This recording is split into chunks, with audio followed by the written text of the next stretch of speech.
A modern life has a peculiar talent for magnifying our pain. A minor inconvenience can spiral into a day-ruining crisis, and a single piece of bad news can echo in our minds for weeks. We often feel like victims of our own suffering, powerless against the tide of events. But nearly 2,000 years ago, the Roman Emperor Marcus Aurelius wrote a secret truth in his private journal. He said, "The impediment to action advances action.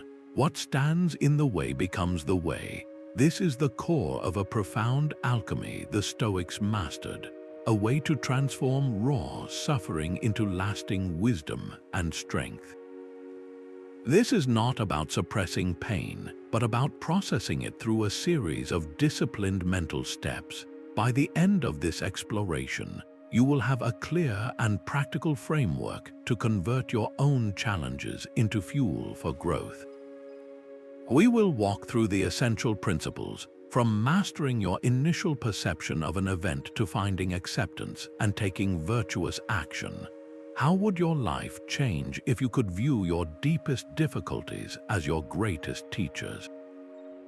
The Stoic transformation begins not with the event, but with your view of it. Before any wisdom can be forged, you must first master the raw material of your initial impressions.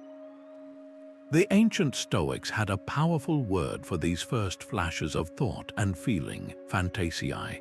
These are the immediate mental pictures that form the moment something happens to you. They are not the event itself, but your mind's first, often unconscious, interpretation of it.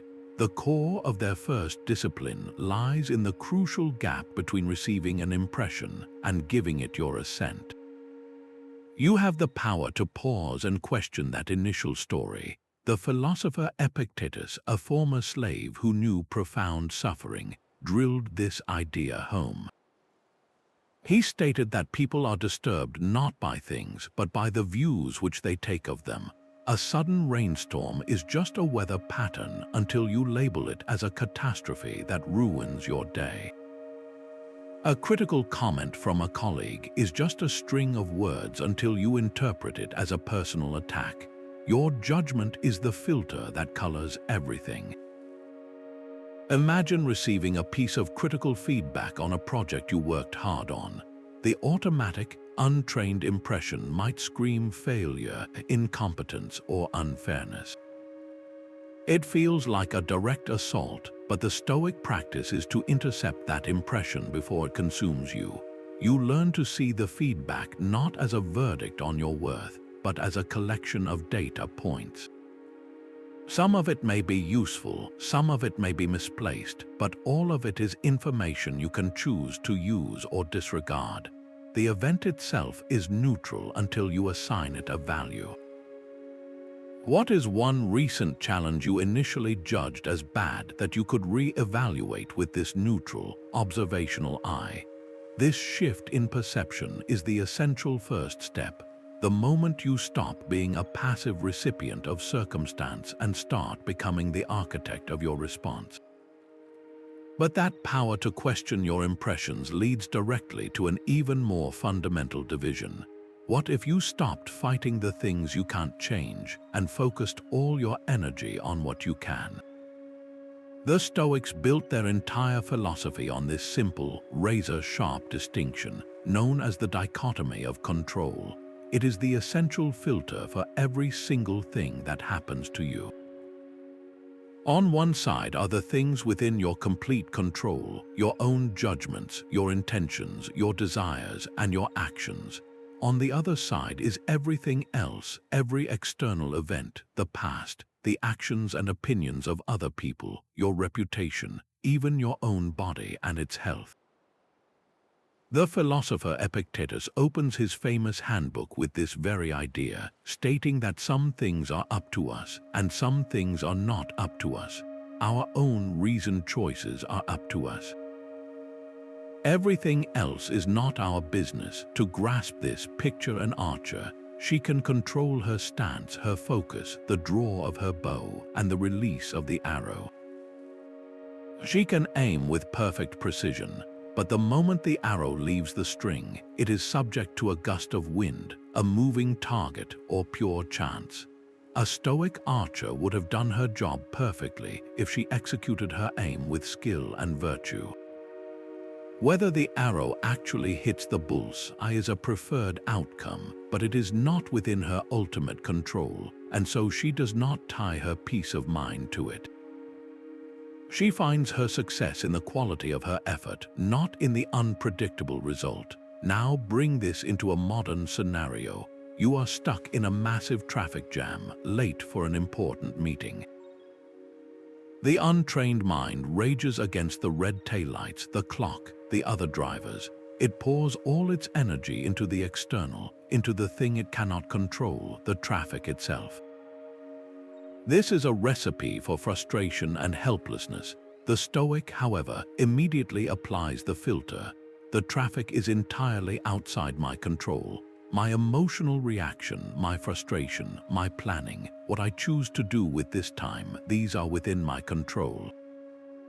So you stop fighting the immovable object. You might take a deep breath. You might call ahead to notify someone you are delayed. You might decide to listen to an audiobook and use the time productively. You redirect your energy from the uncontrollable to the controllable.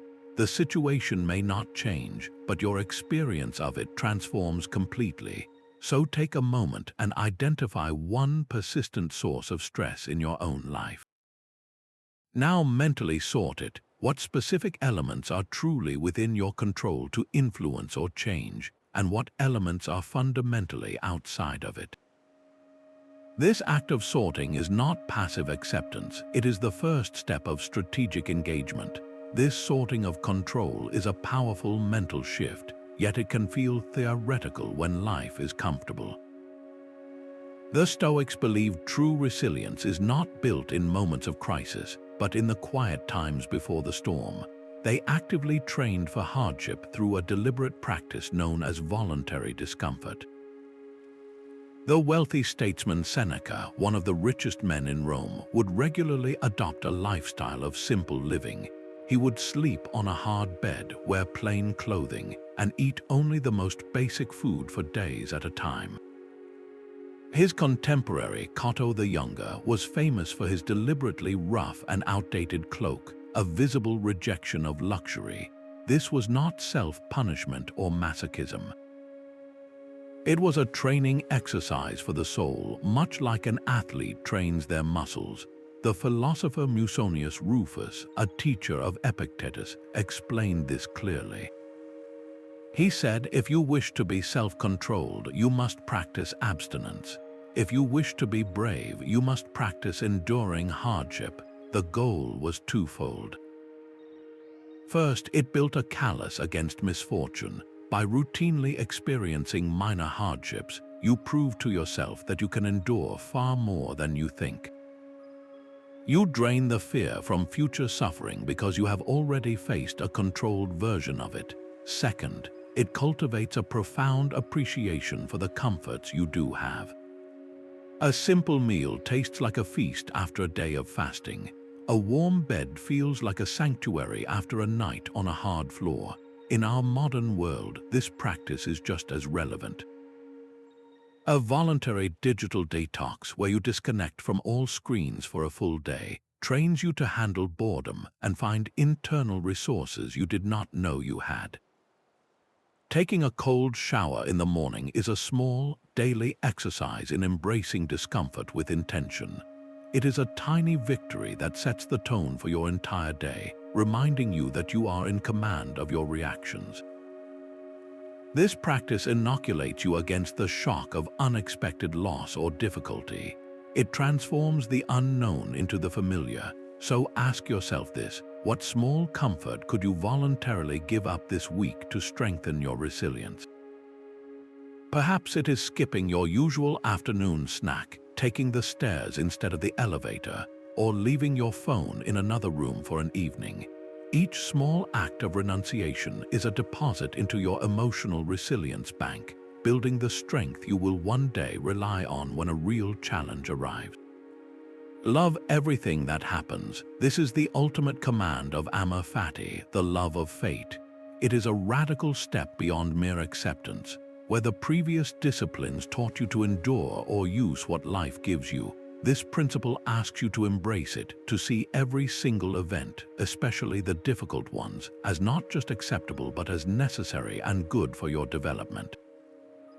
The Stoics, and later the philosopher Nietzsche, who championed this idea, saw the universe as a coherent, providential whole. In such a universe, nothing happens to you, but everything happens for you and your growth. Marcus Aurelius constantly reminded himself of this in his private meditations. He wrote, "To love only what happens, what was destined. No greater harmony exists." In another passage, he uses the simple, raw beauty of nature to illustrate this point, noting that the juice of a fig is its own perfect substance, even when it is sour, and the bark of a tree has its own rough texture. These things are simply being what they are, fulfilling their nature. In the same way, every event in your life is part of the whole, assigned to you for a reason. Consider a sudden, painful career setback. The untrained mind sees only loss, failure, and rejection. It mourns the path that was closed, but the mind trained in amor fati looks at the same event and asks a different question. What new path is this forcing me to discover? Perhaps that job loss frees you to start the business you were always too comfortable to launch. Perhaps that rejection from one company directs you toward another that is a far better cultural fit. The setback is not an obstacle on your path. It is a redirection of your path. It is the universe's way of closing a door because a better one is waiting to be opened, even if you cannot see it yet. This perspective transforms your entire relationship with life. You stop seeing yourself as a victim of random misfortune and start seeing yourself as an active participant in a meaningful story where every twist and turn has purpose. Can you identify a past misfortune, a heartbreak or a failure that you once cursed, but that you can now see ultimately set you on a far better and more authentic path? That recognition is the first spark of loving your fate. But to truly love your fate, you first need to see it in its proper context. There is a powerful mental exercise the Stoics used to shrink their anxieties down to their true size, a practice called the view from above. Close your eyes for just a moment and picture this. You are rising up, floating above the room you are in, seeing the building from the outside. You keep rising higher and higher until your entire city is just a map of tiny lights and streets. The country becomes a shape on the globe, and the earth itself shrinks to a pale blue dot, a single marble spinning in the immense black silence of space. Now look back at your life from this vantage point. From here, that heated argument you had yesterday, that financial worry gnawing at you, that social slight you cannot forget, where are they? They are invisible, lost in the sheer scale of existence. This is the perspective Marcus Aurelius constantly sought. He would write in his journal about the vastness of the cosmos and the brief, fleeting flicker of a single human life. He reminded himself that the entirety of human civilization is just a point in the endless river of time, and soon all of us, emperors and slaves alike, will be forgotten. This is not meant to be depressing. It is meant to be liberating. It surgically removes the ego from the center of the universe. That problem that felt like a world-ending crisis just an hour ago is revealed for what it is, a tiny event in a tiny life on a tiny planet. From this cosmic viewpoint, your personal conflict is no more significant than two ants disputing a single grain of sand. The practice does not make your life meaningless, it makes your troubles manageable. It recalibrates your emotional scale, so take a deep breath and ask yourself this simple question. When you zoom out, when you see your life from this grand cosmic stage, what current problem immediately loses its intensity? That tightness in your chest, that knot of anxiety, it begins to loosen its grip, replaced by a quiet, humbling sense of peace. The Stoics understood that hoping for smooth sailing is a fragile strategy. Instead of simply crossing their fingers, they actively fortified their minds against potential storms through a deliberate exercise known as Premeditatio Malorum, the premeditation of evils. This is not about pessimistic worrying, which is a passive and anxious fear of what might go wrong. It is the exact opposite, an active and controlled rehearsal for life's inevitable difficulties. You deliberately visualize a future challenge in vivid detail, not to dread it, but to drain it of its power to shock you and to prepare your virtuous response. Seneca, in his letters, advised his friend Lucilius to regularly contemplate the loss of his wealth, his status, and even his loved ones. He wrote, "He robs present ills of their power who has perceived their coming beforehand." The goal is to walk through the scenario in your mind so thoroughly that if it ever happens in reality, your first thought is not one of panic, but of recognition. You have been here before in your mind's eye, and you already know how to proceed. Think about a difficult conversation you need to have, perhaps with a family member or a colleague. The untrained mind might avoid it, letting the anxiety build until it becomes a monstrous, looming threat. But the Stoic practice would be to sit quietly and mentally walk through the entire exchange. You imagine the other person becoming angry. You visualize yourself listening calmly instead of reacting defensively. You picture yourself stating your position with clarity and respect, regardless of their response. You are not rehearsing a script, you are rehearsing your character. By facing the potential difficulty in advance, you transform the unknown into a known quantity. The event loses its ability to ambush your emotions. This practice also cultivates a profound gratitude for the present moment. By mentally experiencing the loss of your health, you suddenly feel a deep appreciation for the simple ability to take a walk. By contemplating the possibility of a career setback, you find a new thankfulness for the job you have right now. Premeditatio Malorum makes you a grateful and resilient traveler on the road of life, always prepared for rough patches without being paralyzed by the fear of them.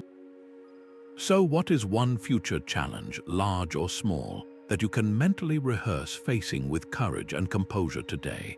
There is a hidden power in calling things by their true names. The Stoics had a precise term for this mental discipline, hypolepsis, which means the view you hold or the judgment you take up. This is the practice of consciously stripping away the layers of drama and value judgment we instinctively add to events, so we can see them in their raw, factual state. It is the difference between stating the rain canceled my picnic, which carries a tone of disappointment and victimhood, and the simple, undeniable fact that rain is falling. One is a story you tell yourself, the other is a piece of data. Marcus Aurelius dedicated himself to this in his private writings, urging himself to see things as they are without the added smell of opinion. He practiced describing the world around him and the events that happened to him in the plainest language possible.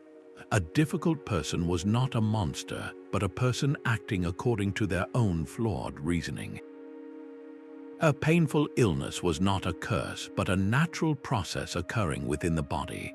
This is not emotional repression, it is perceptual clarity. By removing the judgment, you remove the primary source of your own suffering, which is rarely the event itself, but almost always your opinion of it. Think of a recent annoyance, perhaps being stuck in a long line at the grocery store.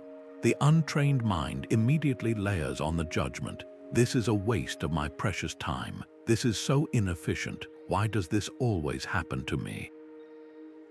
The emotional temperature rises with each added layer. Now try the Stoic exercise of hypolepsis. Describe the situation using only bare, neutral facts. I am standing in a line. The line is moving slowly. The person in front of me has many items. That is all that is objectively true. The rest, the frustration, the impatience, the sense of injustice, is a story you are choosing to tell yourself about those facts. When you practice this, you reclaim a space of calm agency. The event remains the same, but your relationship to it transforms completely. So take a moment right now. What is one small, recent frustration you experienced? Can you describe it to yourself using only simple, observable facts without a single emotional label? This act of neutral description is the final preparation of the raw material, setting the stage for the ultimate act of transformation. Deep beneath the chaos of daily life, a fortress stands. The Stoics called this the Inner Citadel, an unshakable stronghold of your true self, built not of stone but of reason and virtue. Marcus Aurelius wrote of this constantly, reminding himself to retreat within, for nowhere can you find a more peaceful and less troubled refuge. This inner self is the one thing the world cannot touch, no matter what happens outside its walls. Your body can be harmed, your possessions can be taken, your reputation can be smeared, but the core of who you are remains sovereign if you choose to guard it. Suffering does not come from the events themselves, but from our own choice to open the gates and let the chaos pour in. It is the difference between a hurricane raging on the surface of the ocean and the profound, unshaken stillness of the depths. The storm of external events can whip the waves into a frenzy, yet the world below remains calm, anchored and unmoved. Your inner citadel is that deep, quiet place. As Marcus also noted, the soul becomes dyed with the color of its thoughts. If you fill your mind with reason and principled values, that becomes the permanent color of your character, a hue no external event can ever change. Imagine a leader facing a torrent of public criticism. The untrained mind would feel attacked, defensive, and desperate to fight back or prove the critics wrong. Its peace is entirely dependent on the shifting opinions of others, but the leader who has fortified their inner citadel hears the same noise and feels a different response. They retreat within to the quiet center where their core values reside. They ask themselves not, how can I stop this, but am I acting with integrity? Am I being just? Am I doing what I believe is right? The criticism becomes mere sound and fury outside the walls, unable to shake the conviction and peace within. The event is the same, but the experience is worlds apart. Your inner citadel is your ultimate source of freedom, so take a moment to look within your own walls. What one belief, what one unwavering value forms the foundational stone of your inner citadel? Is it your integrity, your commitment to kindness, your pursuit of wisdom? Identify that single, non-negotiable principle, because when everything else is in turmoil, that is the ground you can always stand on. Wealth is not about having great possessions, but having few wants. This ancient truth strikes at the very heart of our modern chase, where contentment is so often mistaken for the next promotion, the newer car, the larger home. The Stoics called this deeper state eudaimonia, a flourishing life that comes not from what happens to you, but from who you become. It is a happiness rooted in living virtuously and in harmony with your own nature, a state that remains unshaken by the whims of fortune. Seneca put it with stunning clarity when he wrote, "True happiness is to enjoy the present without anxious dependence upon the future, to have a mind that is satisfied with itself." This is the art of contentment. It asks a radical question. What if you already possess everything you need to be happy, right here, right now? The modern world conditions us to look for joy in a transaction, in the temporary thrill of an expensive purchase. But that thrill always fades, leaving a void that demands the next purchase, the next upgrade. It is a cycle of desire that can never be fulfilled. the Stoic finds a more enduring joy in experiences that cost nothing because their value is internal. The simple, profound pleasure of a morning walk, where you notice the way the light filters through the leaves, the sound of birdsong, the feeling of your body moving. That experience requires no credit card, no delivery date. It offers a quiet richness that no material object can match. Contentment, then, is not the fulfillment of what you want, but the realization of how much you already have. It is the wisdom of wanting what is already yours. So pause for a moment and listen to that quiet truth. What are 3 things you are genuinely content with that cost little or nothing? The warmth of a cup of tea in your hands, the comfort of a familiar book, the sound of a loved one's laughter. In naming them, you begin to shift your focus from what is missing to the abundance that is already present. The obstacle is the way. Marcus Aurelius wrote those words not as a comforting motto, but as a statement of fact. The impediment to action advances action. What stands in the way becomes the way. This is the ultimate alchemy of Stoicism, the final step where you learn to take the raw material of your suffering and forge it into fuel. An obstacle is never just a blockade. It is an invitation to practice a specific virtue. A delay tests your patience. A betrayal challenges your forgiveness. A difficult project demands your creativity. The obstacle presents the exact training you need to become stronger. While in exile on the island of Corsica, stripped of his wealth and political power, the philosopher Seneca faced what most would consider a devastating end. Yet he did not crumble. He saw his banishment not as a punishment, but as an opportunity to practice his philosophy under the most intense conditions. It was in that isolation that he produced some of his greatest and most enduring letters and essays, works that have guided millions. His obstacle became his fuel. In a modern context, imagine a critical project at work is suddenly delayed by external forces. The initial reaction is frustration and a sense of wasted effort. But the Stoic reframe asks, what virtue does this situation require? It demands resilience, yes, but also creative problem solving. It forces you to improve your planning, to communicate more clearly with your team, to build a more robust system that can withstand future disruptions.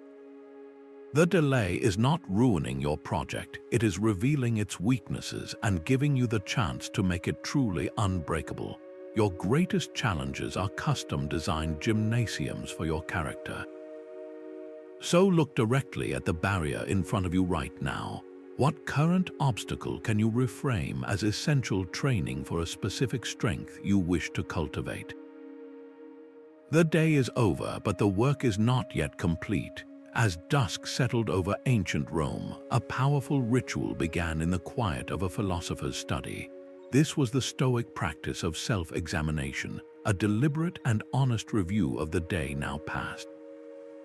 Before sleep, Seneca would sit with his thoughts and interrogate his own conduct. He would ask himself 2 piercing questions. What bad habit did I cure today? In what way did I resist a fault? This was not a search for guilt, but a search for data. It was the essential feedback loop that turned daily experience into lasting wisdom. Without this nightly audit, the lessons of the day are lost to the fog of sleep and the distraction of tomorrow. Epictetus emphasized that progress in philosophy is measured not by what you say or read, but by your own shrinking sense of self-conceit, by your ability to see your own errors clearly. Imagine a day where you lost your temper in a minor traffic dispute.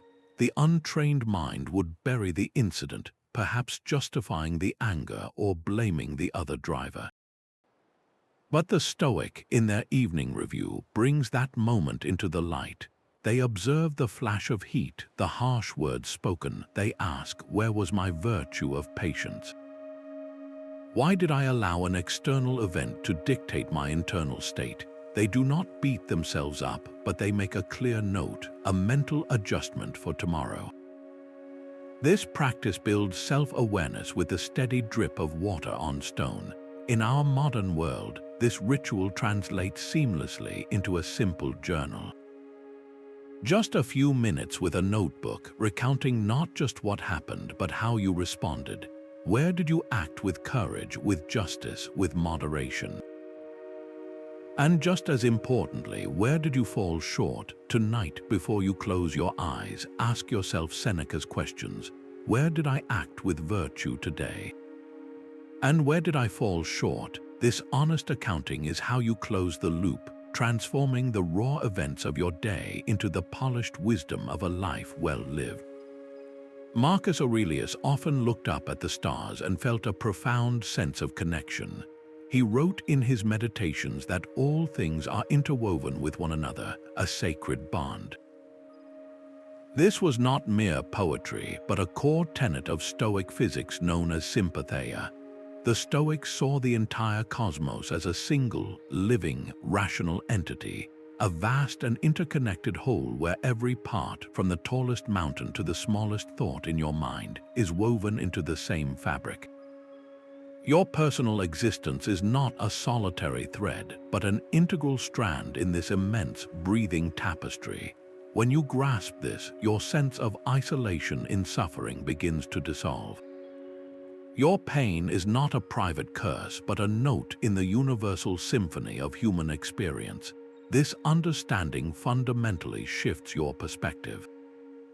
That feeling of loneliness when you face a crushing disappointment, the belief that no one could possibly understand your particular struggle, is an illusion that sympatheia shatters. You are never truly alone in your hardship. At this very moment, countless other people are navigating their own versions of your fear, your grief, your frustration. They are sitting in hospital waiting rooms, staring at difficult news on a screen, or feeling the sting of rejection. Your personal trial is a single expression of a universal condition. This realization does not belittle your pain, but rather ennobles it, connecting you to the shared heartbeat of humanity. It replaces the bitterness of isolation with the sobering dignity of a shared journey. How does seeing your suffering as part of a shared human experience change your relationship to it? It transforms a personal problem into a communal one, not to dilute its intensity, but to remind you that you are part of something far greater, drawing strength from the unseen millions who have walked this path before you and who walk beside you now. You will die. This is not a threat, but the single most certain fact of your existence. The Stoics did not whisper this truth in the shadows. They placed it at the center of their daily practice, calling it memento mori, a Latin phrase meaning remember you must die. This was not a morbid obsession with the end, but a profound tool to electrify the present moment. Marcus Aurelius wrote in his private journal, "You could leave life right now." Let that determine what you do and say and think.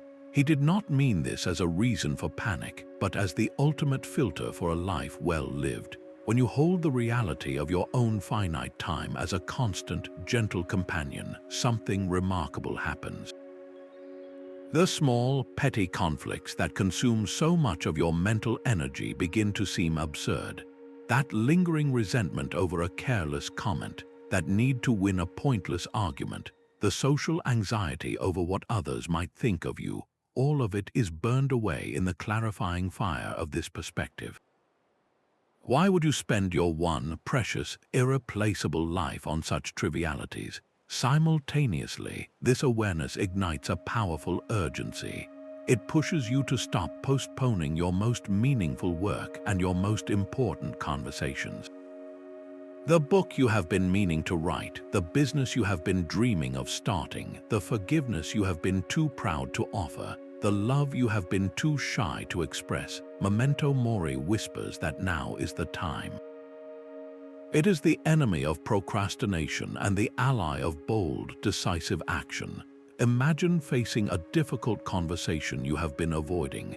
The untrained mind hesitates, inventing 100 reasons to delay.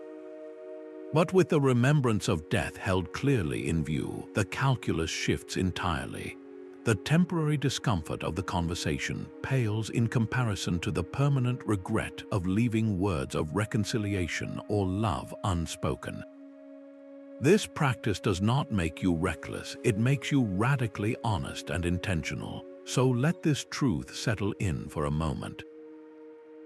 If you knew with certainty that you had just 1 year left to live, what trivial or draining habit would you stop doing immediately? And what courageous or loving action would you start? Why do bad things happen to good people? This ancient question echoes through time, and the Stoics offered a radical answer that reframes our very understanding of misfortune. They saw the cosmos not as a chaotic, random accident, but as a perfectly rational and providential whole, governed by a divine reason they called logos. In this ordered universe, nothing is truly an error or a meaningless tragedy. Every single event, even those we label as evil or painful, serves the greater good of the entire system and provides us with a specific opportunity to practice virtue. This is not a passive, fatalistic surrender to a predetermined script. The philosopher Cleans captured this active trust in his hymn to Zeus, writing, "Lead me, O Zeus, and thou, O destiny, to the goal which you have set for me. I will follow without hesitation, but if I am not willing because I am bad, I will follow none the less. The key is the willingness, the trust that the path, however difficult, is the right one for your soul's training." Imagine you are an actor in a grand, cosmic play. You did not write the script and you did not choose your role. You might be assigned the part of a king, a beggar, a hero, or even a victim. Your one and only job is to play that role to the best of your ability, with all the virtue and dignity you can muster. Complaining that you are cast as the beggar instead of the king is as pointless as an actor on a stage refusing to speak their lines because they dislike their character. The play goes on with or without your cooperation, but you can choose to perform your part with grace. Marcus Aurelius, the emperor himself, constantly returned to this idea, reminding himself that everything which happens, happens justly. He wrote, "Everything which belongs to the whole is good for the whole and cannot be injurious to any part. A sudden illness, a financial collapse, a betrayal by a friend, from the limited view of your individual life, these seem like unmitigated disasters. But from the vantage point of the whole, they might be the very events that force you to develop courage you never knew you had, or compassion you had never needed to learn, or resilience that becomes the foundation for your entire future. That closed door might be protecting you from a far greater pain you cannot see waiting behind it. That failure might be redirecting your energy toward a purpose that is far more aligned with your true nature. So look at a current struggle that feels unfair or pointless. Can you find a way to trust, even for a moment, that this difficulty might be serving a hidden purpose in the grand story of your life, a purpose you are not yet meant to understand? There is a hidden art in how you hold your ambitions. The Stoics perfected a subtle mental maneuver known as the reserve clause, a practice of adding a silent, internal caveat to every single one of your endeavors. You act with total effort and commitment, but you hold the final outcome with an open hand, mentally appending the words "fate permitting" to your every plan. This is the discipline of the reserved will. As recorded by his student Arion, Epictetus taught that you must exercise your will while reserving the right to adapt to what actually occurs. He said, "I will sail to Greece if nothing hinders me." The crucial part of that statement is the conditional clause. You are not giving a weak effort, you are simply acknowledging the reality that the world does not revolve around your intentions. This internal reservation is what separates peaceful striving from anxious clinging. Think about applying for a dream job. You pour your energy into the application. You prepare meticulously for the interviews. You give it your absolute best shot. The untrained mind then attaches its entire sense of self-worth and future happiness to that one specific outcome, getting the offer. Every day of waiting is agony, and a rejection feels like a personal annihilation. The Stoic, however, undertakes the exact same vigorous effort, but with the reserve clause held firmly in mind. I will pursue this job with all my skill and virtue, fate permitting. This mental posture does not weaken your resolve, it liberates it. You are freed from the desperate need for a particular result. You can perform at your best precisely because you are not emotionally hostage to the verdict.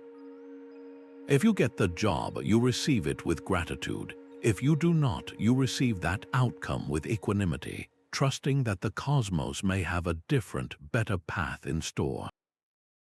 The effort was always within your control, the result never was. The reserve clause allows you to honor that truth without sacrificing an ounce of your dedication. So look at your own life. What goal are you passionately pursuing where you can apply the reserve clause today, investing your full effort while gracefully accepting whatever outcome fate delivers? Justice is the thread that binds us to the world. The Stoics saw this virtue not merely as a matter of fair play, but as the very fabric of our social duty, a deep-seated benevolence that compels us to act for the common good. When you are locked inside your own suffering, the world shrinks to the size of your pain. But the moment you shift your focus from being wronged to serving others, you break that spell. Your personal struggle ceases to be a private burden and becomes a source of fuel for purposeful action. This is justice in its most expansive form, recognizing the fundamental interconnectedness of all people. Marcus Aurelius offered a simple, profound directive for this, writing, "That which is not good for the swarm is not good for the bee. Your well-being is inextricably linked to the well-being of the whole human hive." Consider the profound grief of losing a loved one to a specific illness. The pain can feel isolating, a cavern of sorrow with no exit. Yet, some people take that very same grief and channel it into volunteering for a research foundation, organizing a community fundraiser, or offering comfort to other families navigating the same diagnosis. They are not erasing their own loss, but they are transforming its raw energy. Their personal suffering becomes the foundation for an act of justice, a contribution to the common good that honors the one they lost. This is the ultimate alchemy, turning leaden sorrow into golden service.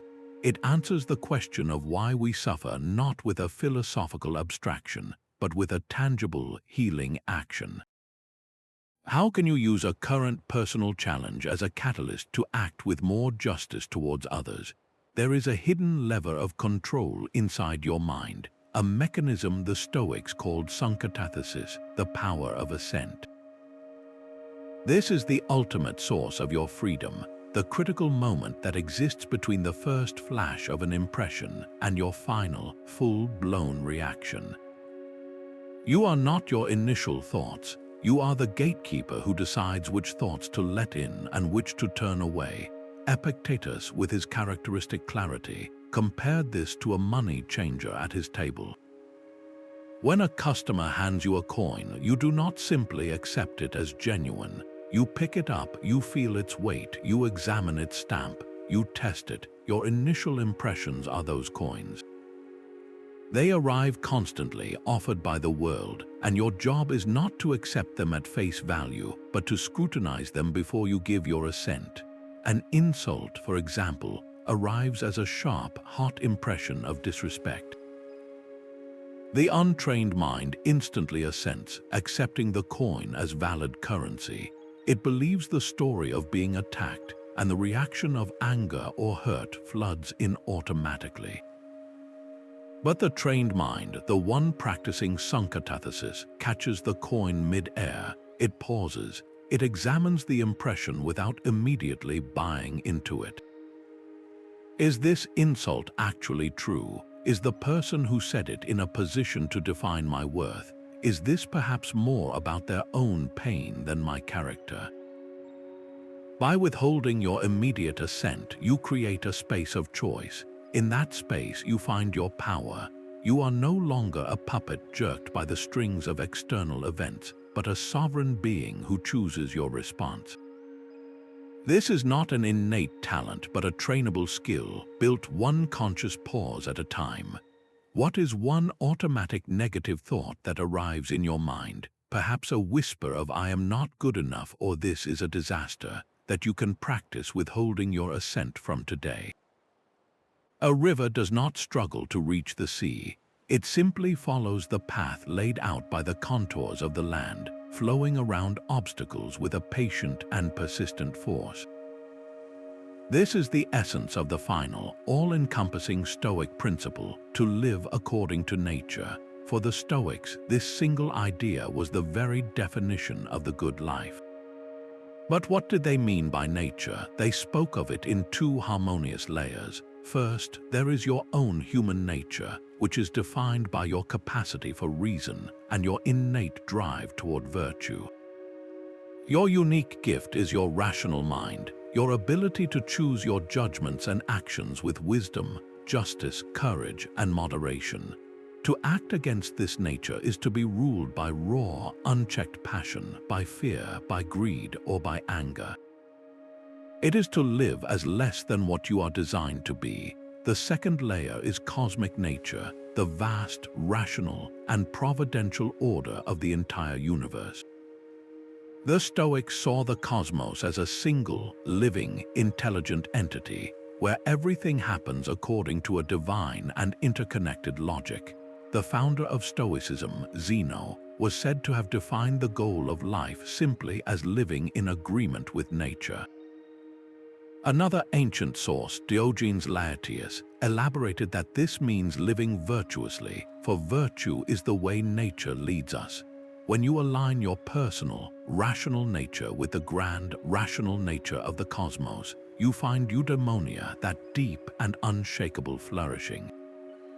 Suffering, then, is not a random punishment, but a direct signal that you are acting against this dual nature. Consider the profound frustration and anxiety that comes from trying to control another person's feelings or opinions.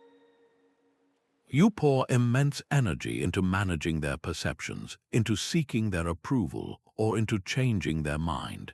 This struggle is a perfect example of acting against nature. Your sphere of control ends at your own judgments and actions.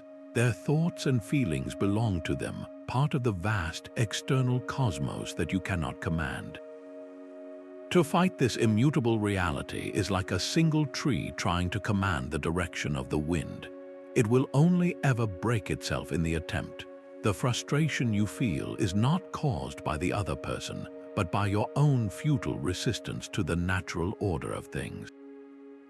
To live according to nature is to recognize the wind for what it is, and to focus instead on strengthening your own roots, on bending with grace rather than snapping with rigid defiance. So look inward at your own life. In what area are you currently fighting against rather than flowing with nature? Seneca cuts to the heart of our greatest modern anxiety with a single, piercing truth.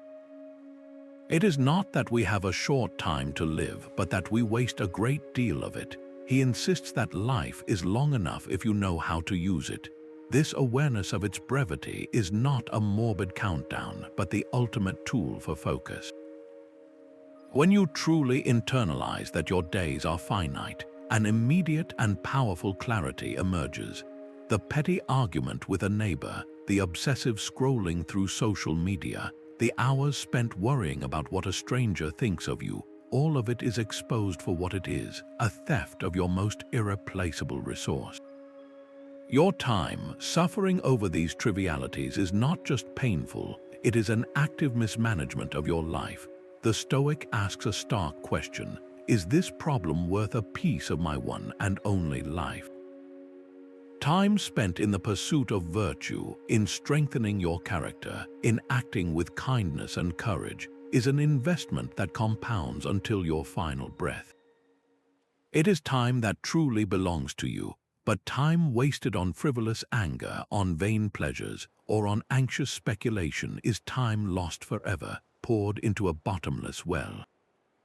Your life is like a river flowing swiftly to the sea. You cannot stop its current or add to its length, but you have absolute command over the quality of the water you carry. You can choose to fill your days with a clear, purposeful flow of meaningful action, or you can choke them with the mud of distraction and complaint. The river will reach the sea regardless. The only question is what you have become on the journey. So hold that thought for a moment. Look at the landscape of your own days. What trivial concern, what minor irritation or empty pursuit have you been giving too much of your precious time and energy to? The path to wisdom is rarely walked alone. The Stoics understood that virtue is an abstract ideal until you see it embodied in a living, breathing person. This is why they deliberately surrounded themselves with role models, not in the flesh but in their minds. They curated a personal pantheon of exemplary figures, both historical and contemporary, whose characters served as a constant guide and a concrete standard for their own conduct. When facing a moment of moral uncertainty or emotional turmoil, they would mentally invoke one of these paragons, asking themselves a simple, powerful question. How would Cato have acted with unyielding integrity in this situation? What would Socrates have said to expose the truth without malice? Marcus Aurelius filled the first book of his Meditations with a detailed gratitude list, not of events but of people. He reflected on the specific qualities he learned from his family and teachers, writing, "From my brother Severus, the idea of a state based on equality and free speech, and of a monarchy concerned primarily with the freedom of its subjects." He was not merely listing names, he was cataloging a toolkit of virtues he could draw upon whenever his own resolve wavered. This practice transforms philosophy from a set of rules into a relationship with a wise and steadfast companion. In our modern world, this might mean looking to a public figure known for their profound grace under pressure, a mentor who exemplifies unshakable integrity, or even a fictional character whose courage resonates deeply with you. The key is to have a specific, well-understood exemplar for the virtues you wish to cultivate. When you are on the verge of losing your temper in a frustrating meeting, you can pause and mentally consult your role model. What would they do right now? The answer does not magically appear, but the act of asking the question creates a crucial moment of space, pulling you out of your reactive emotions and into a more principled perspective. It is like having a wise elder standing at your shoulder, offering silent counsel exactly when you need it most. So, who is your Stoic role model, and what one specific quality of theirs, perhaps their calm patience or their courageous honesty, can you make a conscious effort to emulate in the coming week? Your deepest anxieties often orbit around things that are fundamentally powerless to harm your true self. The Stoics drew a radical line in the sand, dividing all of existence into three distinct categories. On one side stands the only true good, virtue, your excellent character, and the wisdom of your choices. Opposite it is the only true evil, vice, the corruption of your reason through poor judgment. And then there is everything else, the vast middle ground the Stoics called the indifference. Health and sickness, wealth and poverty, fame and obscurity, life and death itself. None of these things are good or bad in their own right. They are merely the raw material for virtue to act upon. An ancient source, Diogenes Laertius, recorded the Stoic position clearly, writing that virtue is the only good, and its opposite, vice, the only evil. Everything else, they concluded, is indifferent. This does not mean you should not prefer health over illness or comfort over hardship. These are the preferred and dispreferred indifferents. You would naturally choose a long life filled with resources over a short, impoverished one. but the crucial distinction is that your flourishing, your eudaimonia, does not depend on obtaining them. Your peace of mind remains intact regardless of whether you have them or not. Suffering ignites the moment you promote a preferred indifferent to the status of a supreme good, making your happiness conditional upon its possession. Imagine the sage, the ideal Stoic, who loses a fortune in a sudden market crash. The untrained person would experience this as a catastrophe, a defining blow to their security and identity. Their world collapses because they built their house on the sand of external fortune.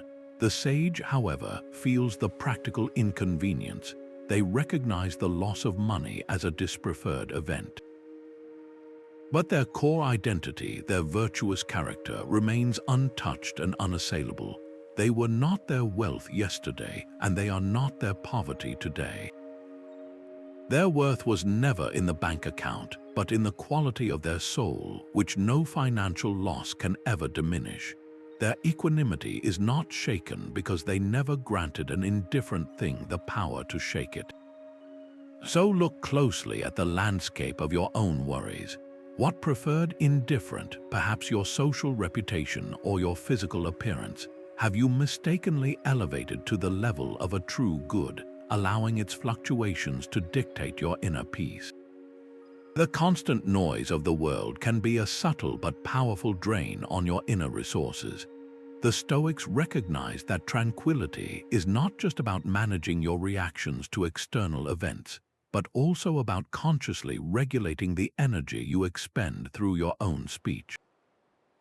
This is the profound practice of silence, a discipline that conserves your mental strength and prevents the cascade of regret that so often follows unnecessary words. In his essay on tranquility of mind, Seneca offers a piercing observation about the noise of crowds, noting that one cannot imagine how many words they utter which they would like to have back. Every word spoken is a piece of your attention and life force cast out into the world. When you speak without necessity, you scatter your focus and open the door to misunderstandings, conflicts, and the need for lengthy explanations. Inner silence is just as vital, the quieting of the internal chatter that amplifies anxiety and distorts your perception. By deliberately limiting both, you create a spacious quiet within, a fertile ground for deeper reflection and clarity. Consider the modern temptation to engage in a heated online debate or to add your voice to a stream of workplace gossip. The initial impulse feels justified, a need to correct a wrong or to feel included.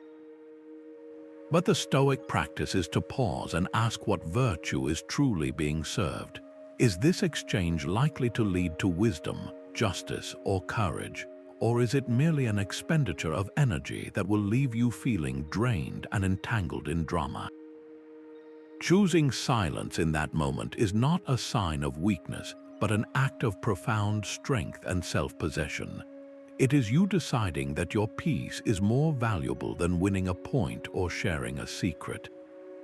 You reclaim the power that would have been lost in the transaction. To cultivate this, you might introduce small periods of intentional silence into your day, even just 10 minutes of disconnection from all media and conversation, allowing your mind to settle into its own natural rhythm. So, where in your own life could practicing more silence, both internally and externally, bring you a greater and more enduring sense of peace? A single, rational principle binds the cosmos together. The ancient Greeks called this the logos, the universal law that structures everything from the motion of the stars to the growth of a seedling. For the Stoics, aligning your personal reason with this grand, intelligent order is the very definition of a virtuous life. Your individual struggles are not random errors in the system, but necessary threads woven into a vast, coherent tapestry. Marcus Aurelius returned to this idea again and again, writing that all things are intertwined with one another, a sacred bond. He saw the universe as a single, living city governed by a common law. This means your personal pain is not a private curse, but a note in a universal symphony, one that contributes, however painfully, to the harmony of the whole. Consider the unwavering acceptance of the seasons. We do not rage against the falling leaves of autumn or the deep freeze of winter. We understand these cycles as essential, knowing the cold is what makes the soil ready for the explosion of spring. The tree does not fight the loss of its leaves, it surrenders them, trusting the process of dormancy and renewal. Your life has its own seasons of growth, harvest, loss, and rebirth. A period of professional stagnation or personal heartbreak is your winter, a time that feels barren but is secretly preparing you for a new form of growth you cannot yet envision.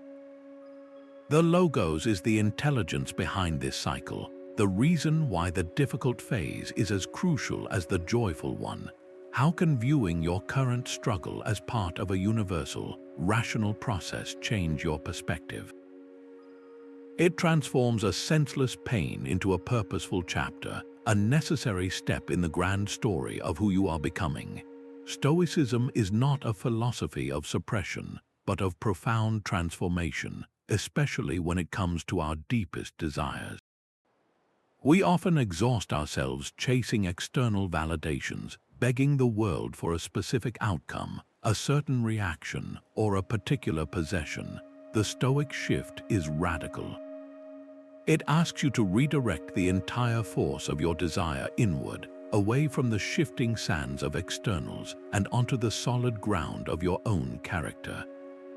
Stop desiring wealth and start desiring to act with wisdom and integrity in your financial dealings. Stop craving praise and instead crave the opportunity to act justly, whether anyone notices or not.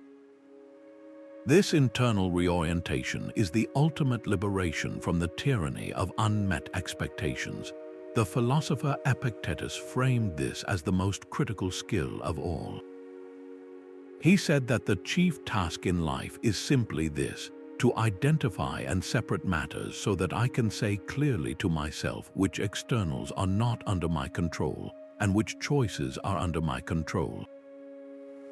Where then do I look for good and evil, not to uncontrollable externals, but within myself to the choices that are my own? Your desire must be steered like a ship, with you firmly at the helm, pointing it only toward what you can truly command. Consider the common desire to give a successful presentation. The untrained mind desires the applause, the impressed nods from the boss, the immediate approval of the room.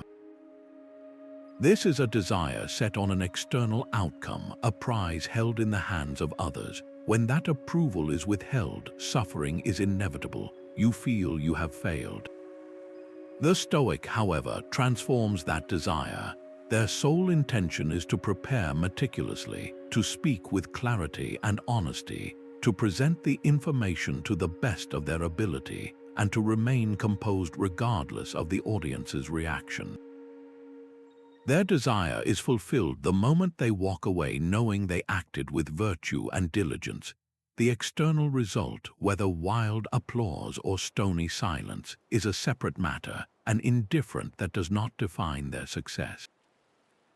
The quality of your effort is your victory, and it is a victory no one can ever take from you. So look at your own ambitions. What external desire, perhaps for a specific promotion or for a relationship to unfold in a certain way, can you transform today into an internal intention to act with courage, patience, and integrity, regardless of the final outcome? No single thing in this world stands still for your inspection. The philosopher Heraclitus, a profound influence on the Stoics, observed that you cannot step into the same river twice, for fresh waters are ever flowing in upon you. The universe is not a collection of fixed objects, but a continuous process of becoming and dissolving. Your own body is replacing its cells, your relationships are evolving, and the society you live in is in constant motion. This relentless flux is not a flaw in the design, it is the design itself. The Stoics taught that wisdom lies in making peace with this fundamental truth of impermanence. When you deeply internalize that every single thing you experience, from a sharp pain to a moment of triumph, is temporary, you learn to hold it all with a lighter grip. Marcus Aurelius constantly returned to the river of time in his private writings, reminding himself that time is a river, a violent current of events, glimpsed once and already carried past us, and another follows and is gone. He saw the brief, fading lives of famous men and women as little more than leaves scattered by the wind, one generation falling so the next may grow. This perspective is not meant to make life feel meaningless, but to free you from the exhausting struggle to make permanent what is inherently fleeting. Think of a painful mood, a wave of anger or sadness that crashes over you. When you are inside it, it feels eternal, as if this state will define you forever. But if you have the wisdom of impermanence, you can observe it with a quiet knowing. You can tell yourself, this is a storm, and like all storms, it will pass. You do not have to build a house in the middle of the hurricane. The same is true for a moment of success or praise. Clinging to it, trying to make the applause last, only leads to anxiety and a fear of its inevitable end. By holding it lightly, you can enjoy the moment fully without the desperate need to chain it to you. The pain of loss is directly proportional to the tightness of your grip. So ask yourself this simple, revealing question. What are you tightly grasping onto that you know, in your heart, is inherently temporary? Is it your current level of health, a particular relationship dynamic, or your social status?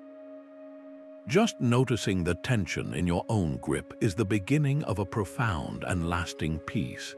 A philosophy confined to the mind is a seed that never breaks the surface.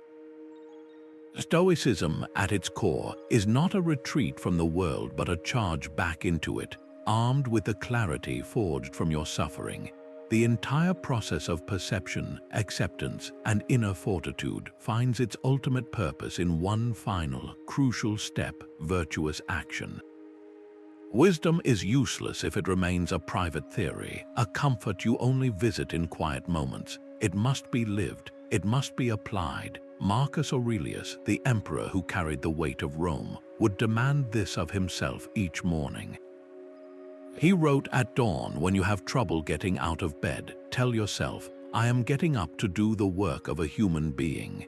This is the duty of action, the recognition that your transformation is not complete until you translate your internal state into external conduct that serves a purpose greater than your own comfort. Consider the raw energy of grief, a pain that can feel utterly consuming. The untrained response might be to withdraw, to let the sorrow become a permanent residence. But the Stoic, after processing that pain through all the previous disciplines, asks a different question. How can this ache be directed? How can it fuel an action that honors what was lost?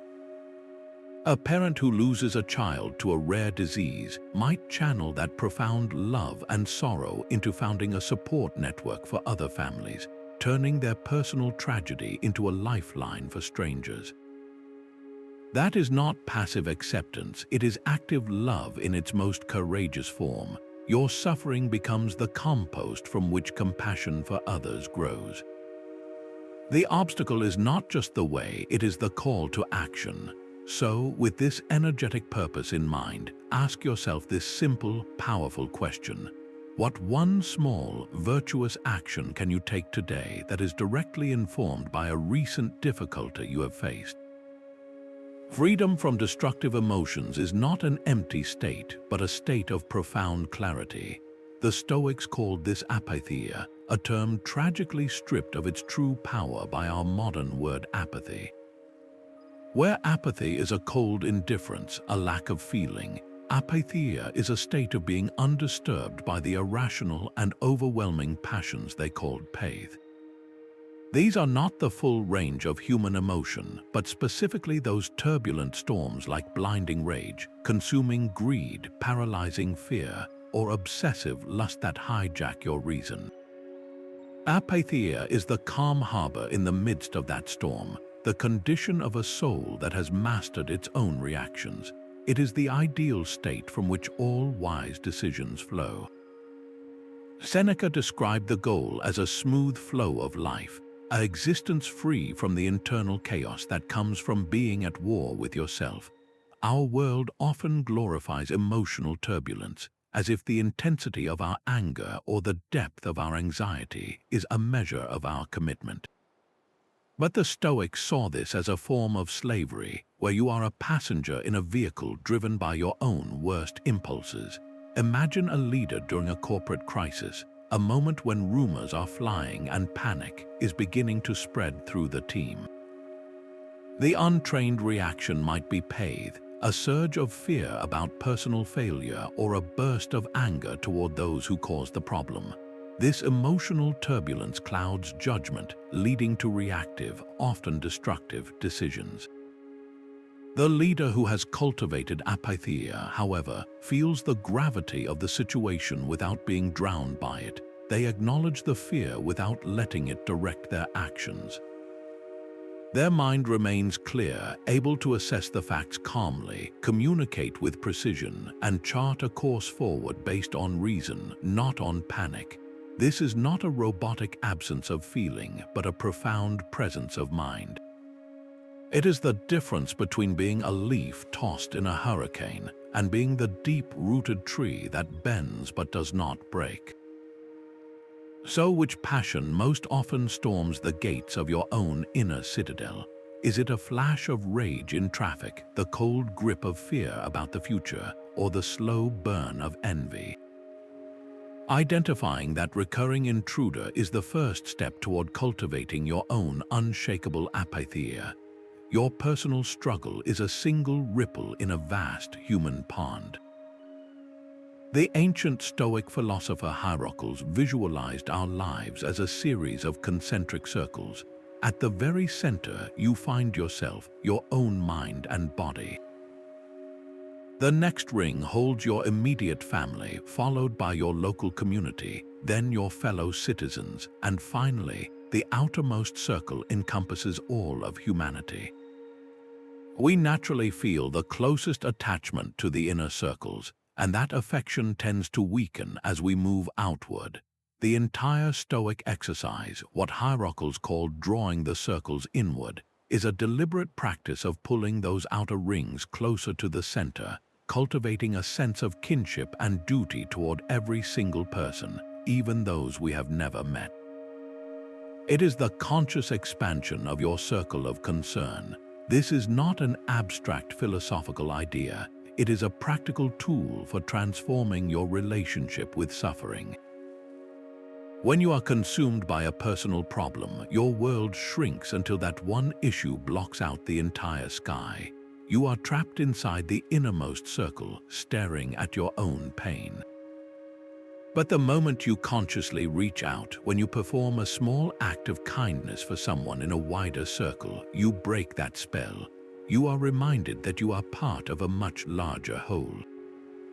Your problem does not disappear, but it is put into its proper proportion, no longer a solitary burden, but one thread in a vast, interconnected tapestry.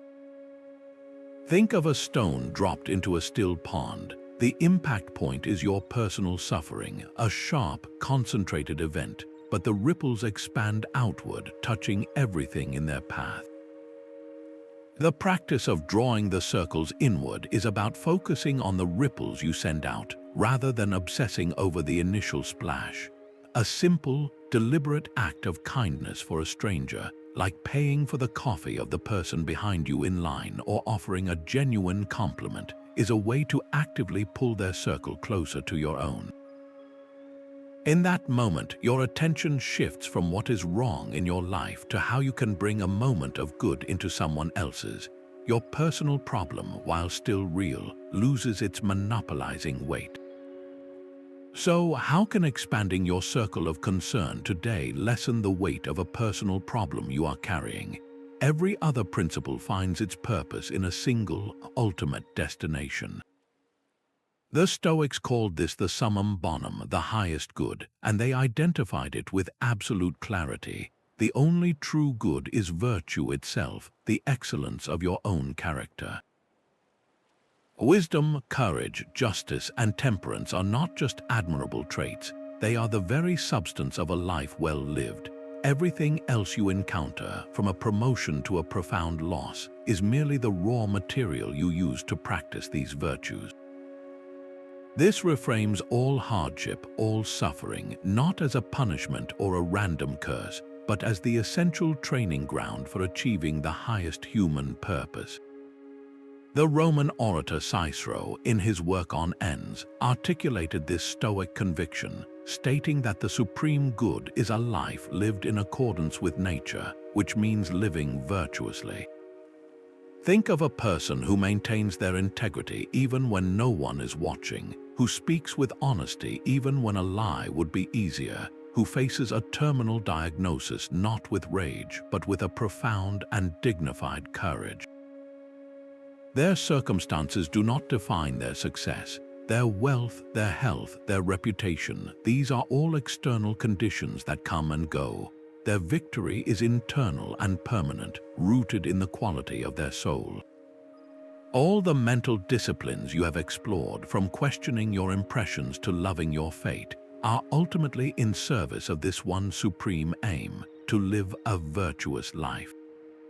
So as we near the end of this exploration, let this question settle deeply within you. Is living virtuously above all else your ultimate goal? Difficulties strengthen the mind as labor does the body. Seneca's ancient words reveal the entire purpose of this Stoic journey. We have walked through a disciplined system, a conscious alchemy that does not deny pain but processes it through a series of deliberate mental steps. It begins with mastering your perception, learning to question the initial story an event tells you. It continues by applying the razor-sharp filter of control, investing your energy only in what you can truly command. From there, you move toward a profound acceptance, even a love for the fate that shapes you, and you fortify your inner citadel against external chaos. But all of this internal work finds its ultimate meaning in one final, crucial step, taking virtuous action in the world. This entire process transforms suffering from a curse into a forge. It is the fire where your character is tempered, where your wisdom is crystallized, and where your capacity for lasting impact is truly shaped. Your challenges are not random punishments. They are the exact training you need. So here is a simple invitation. Choose just one of these principles to practice with intention in the coming week. Perhaps you will focus on withholding your assent from a recurring negative thought, or maybe you will apply the reserve clause to a goal you are passionately pursuing. Share what you discover in the comments below and join a community of others walking this same path. You have just explored a map to profound resilience, a map that has been within you all along. The only thing left is to take the first step on your own journey.